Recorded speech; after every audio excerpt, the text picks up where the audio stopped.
నమస్కారం. వీడియో మిత్రులకు ముఖ్యంగా నమస్కారాలు.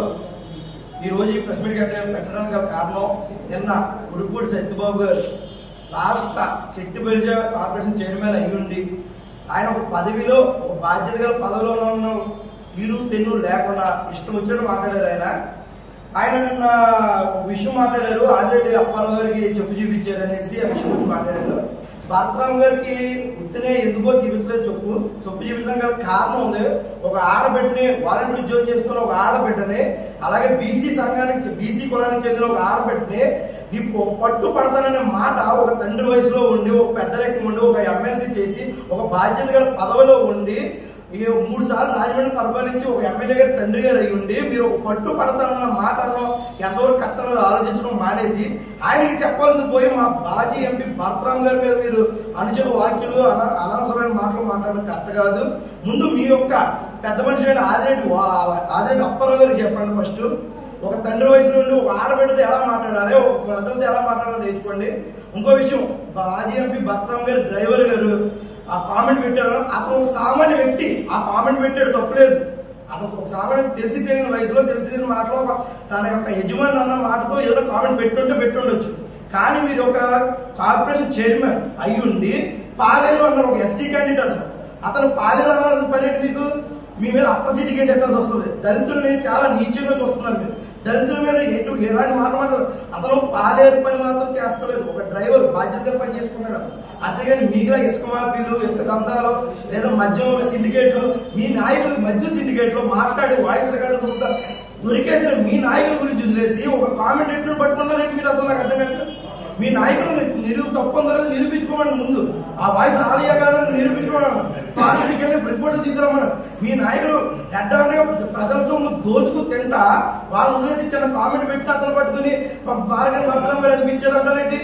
మార్గాన్ని భరతరామ్ గారు అనేది ఏమన్నా ఉంటే క్లియర్ గా ఆయన ప్రెస్ మీట్ లో చెప్పారు, ప్రెస్ నోట్ ఇక్కడ చెప్పారు. గౌరవనీయులైన ఎమ్మెల్సీ అనేసి సోమవీర గారు రెస్పెక్ట్ ఇచ్చే మాట్లాడారు. ఆయన చెప్పేది ఏమంటే మనస్ఫూర్తిగా చెప్తారు తప్పించి ఇలాగ డ్రైవర్లతో ఆతోటి ఏదో అందించాల్సిన అవసరం ఆయనకి లేదు. ఇంకో విషయం మాట్లాడుతున్నారు, అటెండర్లతోటి, పని మనుషులతోటి, పాలేరులతోటి, డ్రైవర్లతోటి కామెంట్ పెట్టించడం కాదని అడుగుతున్నారు మీరు. ఆ డ్రైవర్లు, అటెండర్లు, పని మనుషులు ఎంత ఓట్లు ఎంత గెలలేదు మీరు? లేదా మీకు ఎక్కడి నుంచి ఓట్లు ఆకాశం నుంచి ఊరు పడ్డాయా? వాళ్ళందరూ కదా, వాళ్ళందరూ మనుషులు కదా, వాళ్ళందరూ మనుషులు చూడరు మీరు. అటెండర్లను చీప్గా మాట్లాడుతున్నారంటే మీరు దళితుల పట్ల, దళితుల విధానాల పట్ల మీరు అసలు బాగాలేదు, మా దళితులు దమ్మేడ చూపిస్తాను, అట్రాసిటీ కేసు పెట్టాల్సి వస్తుంది మీ మీద. అలాగే ఎమ్మెల్సీ ఎవరో సోమవీరాజు గారు మాట్లాడారు. ఆ విషయం గురించి మా భరతరామ్ గారు ఎప్పుడు అక్కడికి వెళ్ళి అక్కడ ఉన్నారని చెప్పేసి దాని గురించి గొప్పలు చెప్పారని అన్నారు. సోమవీరాజు గారు కూడా ఒక విషయం చెప్పాలని ఈ మీడియా మిత్రులు సాక్షిగా, సంవత్సరం అవుతుంది మీ గవర్నమెంట్ వచ్చి, ఇప్పటికి భరతరామ్ గారు పూర్తి చేసిన ఆ ఫ్లై ఓవర్ మీద ఈ రోజుకి ఎందుకు వేయించలేకపోయారు? లైట్లు ఆ సైడ్ రోడ్లు ఎందుకు చేయించలేకపోయారు? మీ గవర్నమెంట్ కదా అధికారంలో ఉంది, మీరు గొప్పలు చెప్పుకున్నారు కదా. మా భరతరామ్ గారు ఏమి చేయలేదు కదా, ఆయన ఫ్లై ఓవర్ కట్టించలేదు, ఆయన ఏం చేయలేదు. ఆయన చేయలేనప్పుడు మీరు చేసి చూపించవచ్చు కదా. ఇంకో నిన్న రాత్రి విజువల్ మనం ఎక్కడంటే, నిన్న రాత్రి డేట్ కూడా ఇదిగోండి. నిన్న రాత్రి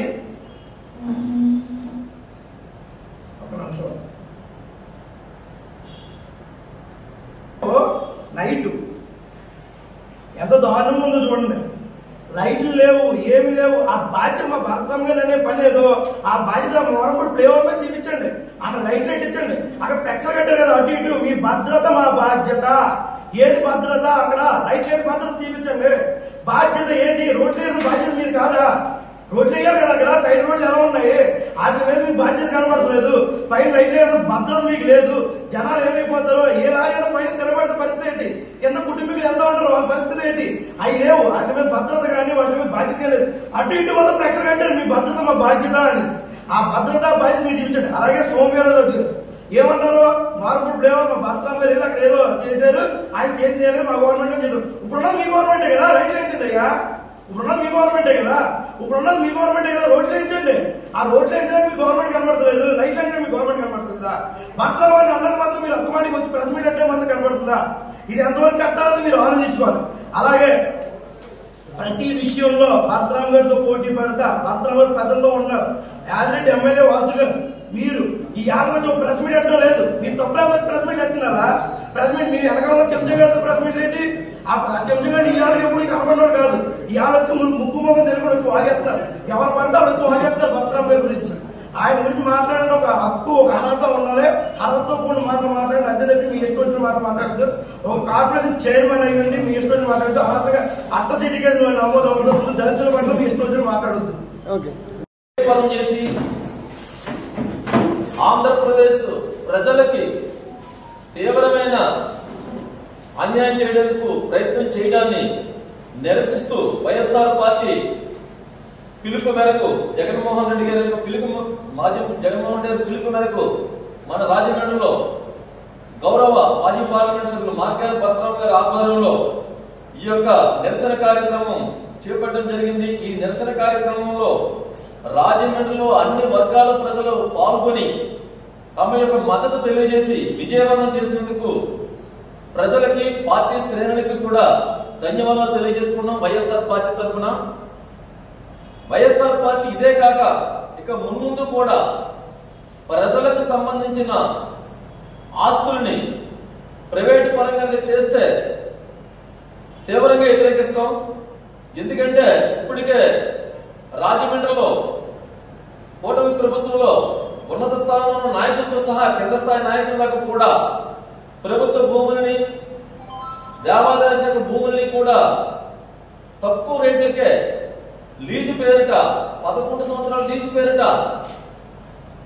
వారి యొక్క పార్టీ నాయకులు కానీ పార్టీ కార్యకర్తలు కానీ బినామీలుగా పెట్టి దోచేయడానికి చాలా ప్రయత్నాలు జరుగుతున్నాయి. ఈ ప్రయత్నాలన్నీ కూడా మేము ప్రజల తరఫున పోరాడి ఖచ్చితంగా తిప్పుకొడతాం. ఈవేళ రాజమండ్రిలో పార్టీ ఎంతో పటిష్టంగా వైఎస్ఆర్ పార్టీ ఉంది.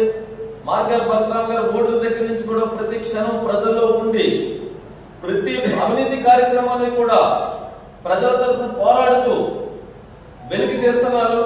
తీయడమే కాకుండా ఆయన చేసిన అభివృద్ధి పనులు కూడా ఆఫ్ చేయడానికి కూడా నిరసిస్తున్నారు. ఇవన్నీ కూడా ముందు ముందు ప్రజల్లోకి తీసుకెళ్లి పోరాడతాం. ఈవేళ భద్రరామ గారి యొక్క వస్తున్న ఆదరణ చూసి ఇప్పుడు అధికారంలో ఉన్న నాయకులకి ఏం చేయాలో కూడా పాల్పోవడం లేదు. పోలీసులతో అక్రమ కేసులు పెట్టేస్తున్నారు. ఈ మధ్యకాలంలో ప్రతిపక్షం అంటే కంపల్సరిగా ప్రభుత్వాన్ని నిలదీస్తుంది. అది సాంప్రదాయం. మన స్వతంత్రం వచ్చి 70 సంవత్సరాల బట్టి కూడా. అలాగే రాజమండ్రిలో కూడా ఎన్నో పోరాటాలు జరిగాయి. కానీ ఎప్పుడు ఇంత దారుణంగా కేసులు కట్టడం కానీ పోలీసుల దగ్గర నుండి మమ్మల్ని కనీసం జెండా పట్టుకోనివ్వట్లేదు, కనీసం నినాదాలు ఇస్తాం అవి ఇవ్వనివ్వట్లేదు, కేసులు పెడతాం భయపెడుతున్నారు. ఇది ఎంతవరకు సమంజసం రాజమండ్రి మేధావులు ఆలోచించాలి. ఈవేళ రాజమండ్రి పట్టణం చూడండి ఎంత ఇబ్బందిగా తయారవుతుందో. ఈ బ్లేడ్ బ్యాచ్ కానీ గంజాయి బ్యాచ్ కానీ అది ప్రశ్నిస్తే మళ్ళీ కేసులు, ఒక కేసు పెడితే మళ్ళీ ఆ కేసు పెట్టడం మీద కేసులు. పలానా దగ్గర తప్పు జరిగిందని ఏమనంటే ఆ తప్పు జరిగింది అన్నవాడి మీద కూడా కేసు అవుతుంది. ఈవేళ ఇది తప్పనిసరిగా ప్రభుత్వ పెద్దలు ఎప్పుడు కూడా ప్రజలు ప్రశ్నిస్తుంటే దాన్ని సరిదిద్దుకొని సరైన పరిపాలన చేయాలి తప్ప ఇంకా పాడు చేయడం అది చేయకూడదు. మీకు చిన్న విధానాన్ని వేళ భర్తలంగా చేసిన అభివృద్ధిని ఎంతో పాడు చేస్తున్న కంబాచర్ పార్క్ నే గతంలో కూటమి ప్రభుత్వం భర్త గారు ఓపెన్ చేసిన రోజుకి కనీసం ఏదన్నా 1000-2000 మంది తప్పనిసరిగా సందర్శించేవారు. లేదా వారాంతపు అంటే సెలవు రోజులు అయితే కనీసం 4-5 మంది సందర్శించేవారు. అప్పుడు ఉన్నటువంటి నాయకులు ఏమన్నారంటే మేము వస్తే టికెట్ లేకుండా పార్క్ ఇంకా అభివృద్ధి చేస్తామన్నారు. టికెట్ అయితే అలాగే ఉంది, అభివృద్ధి అనేది లేదు. కనీసం రోజుకి ఒక 50 మంది కూడా పార్క్ వెళ్ళలేదు. మనం మేము వెళ్ళి చూసాం. అన్ని ఎక్కడ నిరుపయోగంగా తీసి పడేశారు. మీరు కూడా పత్రికా సోదరులందరూ కూడా ఇలాంటి విషయాన్ని ఖండించాలి. ఎందుకంటే మనకి కళ్ళకి పుట్టినీళ్ళు రాజమహేంద్రవరాన్ని ఇవన్నీ కూడా మీరు అందరూ గమనించాలని తెలియజేసుకుంటూ నిన్న మెడికల్ కాలేజీ గురించి పెట్టిన కార్యక్రమాన్ని నిరసిస్తూ ప్రభుత్వం వెంటనే ఈ యొక్క ప్రైవేటు పరం చేయడాన్ని ఉపసంహరించుకోవాలని చెప్పి మేము చేసినటువంటి నిరసన కార్యక్రమాన్ని మార్గాల భద్రరామ గారు ఆధ్వర్యంలో చేసిన మా కార్యక్రమం పార్టీ శ్రేణులను పాల్గొని విజయవంతం చేసి అలాగే ప్రజలు కూడా మంచి మద్దతు ఇచ్చారని తెలియజేసుకుంటూ రాజమండ్రిలో ప్రభుత్వ ఆస్తులకు ఎక్కడ ఇబ్బంది కలిగిన భద్రరామ గారి ఆధ్వర్యంలో వైఎస్ఆర్ పార్టీ పోరాడుతున్న ప్రజల తెలియజేసుకుంటూ మరొకసారి ధన్యవాదాలు తెలియజేస్తున్నాం. నిన్న ఏదైతే 17 మెడికల్ కాలేజీ గురించి ఏదైతే జగన్ గారు ఆదేశాల గురించి రాజమండ్రి సిటీ మార్గాల భద్రరామ గారి గురించి మరి 50 మంది వార్డు ప్రజలందరూ కూడా స్వచ్ఛంగా వచ్చి మరి దీనికి మాకందరూ కూడా మద్దతు ఇచ్చినందుకు అందరూ కూడా ప్రతి వాటికి ప్రతి ఒక్కరు కూడా నమస్కారం చెప్తున్నాము. ఎందుకంటే నిన్న చూసాం మొత్తం అంత ప్రోటీన్ జనంతో ఆటలతో ఎంత గట్టిగా ఉంటారు. మరి అది వార్చలాగా మరి ప్రతిపక్ష బీబీ ఎమ్మెల్యే మరి మన ఆదిరెడ్డి వాసు గారు కానీ అందరూ కూడా మరి ఎక్కడా లేని అనుచరులు కూడా మరి బయటికి తీసుకొచ్చి ఈరోజు చూస్తున్నాం మొత్తం అంతా కూడా. మన కురుకుడు సత్యబాబు గారు ఏదో మాట్లాడారు, బీజేపీ మన సోమయారాజు గారి గురించి ఇలాగా పెద్ద మీ డ్రైవర్ ఏదో మాట్లాడారు ఏదో చెప్పాడు దాకా అలా అనకూడదు అలానే చెప్పేసి ఖండించాడు. ఓకే, ఒక్క మాట మటుకు ఆలోచించండి దయించి. ఇది మార్గాన్ భరతరామ్ గారి నోటీస్కి మొన్న పెట్టినప్పుడు వెళ్ళిన తర్వాత డ్రైవర్ని కూడా దెబ్బలాడారు. అలా పెట్టకూడదు తప్పు అని తెలిసి, ఎందుకంటే ఆయన తెలియదు ఆ విషయం అంతా కూడా. ఎందుకంటే ఆయన అన్ని పట్టించుకోడు. ఆయన మాలోటలు పెట్టామనుకో ఒకవేళ కంపల్సరీగా మేము పెట్టామంటే మాకు అన్నీ తెలుసుకోవడం ఎందుకు పెట్టారని మీరు మమ్మల్ని ఖండించినా పర్వాలేదు. ఎవరో డ్రైవర్ గురించి మీరు మాట్లాడడం కూడా కరెక్ట్ కాదు. అలా అంటే మరి గతంలోనే మరి చెప్పు చూపించారు మార్గాన్ భరతరామ్ అని ఉన్నారు. మరి అదే పెద్దలు మరి మాజీ ఎమ్మెల్సీ ఆదిరెడ్డి అప్పారావు గారు మరి ఆ రోజు ఒక మహిళా అమ్మాయిని వాలంటీర్ కింద చేస్తున్న అమ్మాయిని నీ పని పట్టేస్తాను, మా వాళ్ళు వచ్చి నేను ఇచ్చేసేస్తాను అన్నారు. మరి ఆ రోజు మీరు ఎందుకు ఖండించలేదు? అంటే ఒక ఆడపిల్లనే అంటే మీరు ఖండించరా? ఇలాగంటే మనకి ఖండిస్తారా? అది ఎంతవరకు కరెక్ట్ అని మేము అడుగుతున్నాం.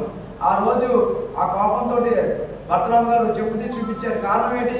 ఒక ఆడపిల్లని నీ పని పట్టిచ్చేస్తాను అంటే అది ఎంతవరకు కరెక్ట్ అనేది ఆదిరెడ్డి అప్పారావు గారిని డైరెక్ట్గా అడుగుతున్నాను.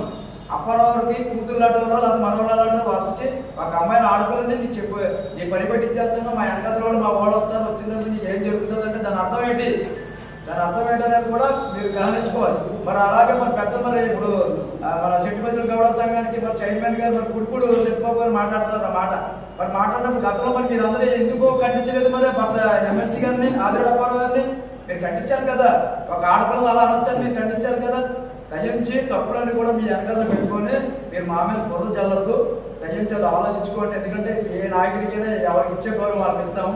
ఈ రోజు ఎక్స్ఎంపీ అయినా లేకపోతే ప్రజెంట్ ఉన్న ఎమ్మెల్యే గారు ఎవరినైనా సరే గౌరవించి గౌరవం నేర్చుకోవాలని మరి కోరుచున్నాము. అలాగే ఎవరో ఎప్పుడు 2 సంవత్సరాలు అయింది ఎవరో రామశర్మ అనే వ్యక్తి ఇప్పుడు వచ్చి కనిపించలేదు అసలు. మరి ఆయన ఏదో అంటారు అంత్యార్థం నుంచి ఏదో తీసుకొచ్చి మరి మన బీబీ ఎమ్మెల్యే గారు తాలూకా పిఏ గారు ఎవరో ఫోన్ చేసి అంత్యార్థం నుంచి తీసుకొచ్చి మార్గాన్ భరతరామ్ మీద బురద జల్లమని చెప్పారు. బురద అంటే మీకు అందరు ప్రసవాలు అందరూ తెలుసు. ఎందుకంటే భరతరామ్ అనేవాడు ఆయన ఏమో లేనోడు కాదు, లేకపోతే పేదోడు కాదు, ఏం కాదు. కొన్ని సంపద ఉంది, కొన్ని ఆస్తిపరుడు ఆయన అంతా కూడా. ఆ విషయం అందరూ తెలుసు. ఈయన ఏదో శర్మ గారు చెప్తున్నారు పేపర్ మిల్లోనే 50 లక్షలు చెప్పిన 3 ట్రిప్పులు ఇచ్చాను భర్త గారికి, అలాగే ఎస్క్రాంప్లో ఇచ్చాను అయ్యి అన్నాడు. ఏంది రామశరణ్ గారు దయించి మీరు అప్పుడు స్కామ్లు చేసి ఎక్కడికో బయటకు పోతే ఒక చిన్ననాటి స్నేహితుడు ప్రాణ స్నేహితుడు అని చెప్పి మిమ్మల్ని తీసుకొచ్చి మిమ్మల్ని మీకు అనేది ఒకటి అనేది పెట్టి మిమ్మల్ని తీసుకొచ్చినందుకే మీరు బురద జరుగుతున్నదే. మీరు అనుకోండి మీ బీబీ ఎమ్మెల్యే గారు ఆ ఎంగిల్ మెతుకుల గురించి ఆశపడి ఆయన ఇచ్చాడు మీకు 10-15 లక్షలు ఇచ్చి ఉంటుంది మీకు. అందు గురించి ఇప్పుడు ఎంపీ గారు మార్గాన్ భరతరామ్ బురద జరుగుతున్నారు. మీరు వెదిగా నేను అన్నాను గురించి కాదు, మీరు వెదిగి నీతిగా నిజాయితీగా ఉన్నట్టయితే మీరు భరతరామ్ గారు ఏం తప్పు చేశారన్నదో మీరు డైరెక్ట్ ఆధారాలు పెట్టి నిరూపించండి. దాన్ని బట్టి దేనికైనా సరే మేము యాక్షన్ చేస్తాం. అంతేగా మీరు తప్పుడు మాటలు మాట్లాడి ఎవరో చెప్పాడు ఎవరో చేశాడు అనేసి మింది నాయకులు తీసుకొచ్చానంటారు. ఏ మింది నాయకులు అనేవాడు పార్టీలో ఎప్పటి నుంచి ఉన్నాడు? ఆయన ఒక ఎక్స్ కార్పొరేటర్ 2 టైమ్స్ బిజినెస్ కూడా చేశారు అంటారు. ఆయన తీసుకొచ్చి పెట్టారంటారు. అదే రామ్సాయి దీపుని అన్నారు. రామ్సాయి దీపు కూడా చిన్నాటి స్నేహితులు ఇంటి ఆపోజిట్ లో ఉన్నారని ఆ మనిషిని కూడా భరతరామ్ గారు తీసుకొచ్చి ఒక మార్గాన్ గుడి చైర్మన్ చేశాడు. ఏమి నిలబెట్టుకున్నాడు? అమ్ముడైపోయాడు అందరికీ. ఇలాంటి అమ్ముడైపోయిన మాటలు ఇలాంటి లేని కూడా తప్పుడు మాటలు మాట్లాడుతూ శర్మ గారు దయించి, ఎందుకంటే మీ గురించి గతంలో కూడా ఎంపీ గారు మార్గాన్ భరతరామ్ గారు మీకు వార్నింగ్ ఇచ్చారు గతంలో కూడా. నువ్వు చేస్తున్న పనులు బాగోలేదు శర్మ, నా దగ్గర రాకని కూడా చెప్పారు. ఎందుకంటే చాలా మంది దగ్గర డబ్బులు తీసుకొని మీరు ఇలాంటి అలవాసాలు వేయడం మొదలెట్టారు మీరు అంతా కూడా. మీరు ఏదో చెప్తున్నారు పేపర్ బిల్లు 50 లక్షలు ఇచ్చాను అది ఇచ్చాను ఆ భర్త గారికి, వైఎస్ సుబ్బారెడ్డి గారు వచ్చినప్పుడు ఖర్చు పెట్టాను, జగన్ గారి దగ్గర వచ్చినప్పుడు ఖర్చు పెట్టాను. కూటికి లేనాడు అనుకున్నారు. ఇది మార్గాన్ భరతరామ్ గారు ఇచ్చిన డబ్బులతో ఖర్చు పెట్టి చేశాను అనుకున్నారు. ఏంటి ఏం మాట్లాడుతున్నారు శర్మ గారు? తప్పు, అది పద్ధతి కాదు. అది మీకు అన్నం పెట్టిన వ్యక్తి మార్గాన్ భరతరామ్ గారు. ఈ రోజు మీరు అమ్ముడు అయిపోయి ఆ ఇచ్చిన 15 లక్షలకి 20 లక్షలకి ఆ అమ్ముడు అయిపోయి ఎక్కడో 2 ఏళ్ళు పోయి ఇప్పుడు అత్యానందం వచ్చి ఇప్పుడు ఈ నైట్ ప్రెస్ మీట్ పెట్టారు. దానికి కూడా కారణం చెప్తాం. ఎందుకంటే ఈ రోజు ఏదైతే మెడికల్ కాలేజీలు 17 కూడా అని ఏదైతే మీరు ప్రైవేట్ సమస్య చేస్తానంటే దాన్ని గవర్నమెంట్ సమస్య చేయాలని చెప్పేసి ఏదైతే మార్గాన్ని పడుతున్నాం గారు జగన్ గారు ఆదేశాల గురించి నిన్న ప్రోగ్రామ్ సక్సెస్ భారీగా అయిన వల్ల నిన్న అక్కడ తీసుకొచ్చి దీన్ని ఇలాగా పక్కకి డైవర్ట్ చేయాలని చెప్పేసి ఏకైక పెట్టిన మన తెలుగుదేశం పార్టీ కోట ప్రభుత్వం. దయించి ఒకటే చెప్తున్నాను శర్మ గారు, ఏదైనా సరే మాట్లాడినప్పుడు కొద్దిగా గౌరవంగా మాట్లాడుకోండి. ఎందుకంటే ఇక్కడ పోలీస్ సమస్య ఉంది, అన్ని సమస్యలు కూడా ఉన్నాయి. మీ గురించి అందరూ కూడా ఎదురు చూస్తూ ఉన్నారు జనాలు అందరూ కూడా. ఎందుకంటే పేదవాడి దగ్గర కూడా పట్ట కొట్టేసి మీరు ఆ డబ్బులంతా కూడా ఎంజాయ్ చేశారు. వైజాగ్లో ఎంజాయ్ చేసి ఎవరెవరితో లేడీస్ తోటి ఎవరో ఫ్యామిలీ అన్నారు, ఎవరు అమ్మాయి ఒక ఆవిడ పెళ్లి చేసుకున్నారు. ఆ పెళ్లి చేసుకుని అమ్మాయికి మొత్తం అంతా కూడా డబ్బు పెట్టి అంతా కూడా చేశారు. ఆ విషయం కూడా ప్రజలందరూ కూడా తెలుసు. మీకు ఎవరైతే డబ్బులు ఇచ్చారో వాళ్ళందరూ కూడా పెట్టి ఒకరు కూడా రేపు ప్రెస్ మీట్ లో కూర్చోబెడతాం. మీకు ఇచ్చిన వాళ్ళందరూ కూడా దగ్గర సుమారుగా మీకు ఇచ్చిన వాళ్ళు 20 మంది 30 మంది పైన ఉన్నారు. మీకు అంటే మీకు అన్నం పెట్టినోడి మీద బురద జల్లాలి. ఆ బురద జల్లించిన కూడా ఎవరు? మన ఎమ్మెల్యే గారు, వివి ఎమ్మెల్యే గారు. వాళ్ళే అర్థమైపోతుంది, జనాలకు అర్థమైపోతుంది అంతా కూడా. దయించి వాసు గారు, మీరు ఒక పెద్ద మనిషి, మీరు రాజమండ్రి ఒక ఎమ్మెల్యే, మీరంటే మాకు గౌరవం ఉంది. దయించి ఇలాంటి బురద జల్లడం అలాంటి బురద మానుకోపోయారు అనుకో ఇంకో 10 మంది కూడా మీ మీద కూడా బురద చల్లుతారు. అది ఆలోచించుకోండి. ఏదైనా సరే తప్పు అంటే తప్పు, రైట్ అంటే రైట్ అనేది మీరు తెలుసుకోవాలని మరి కోరుచున్నాను. ఓకే.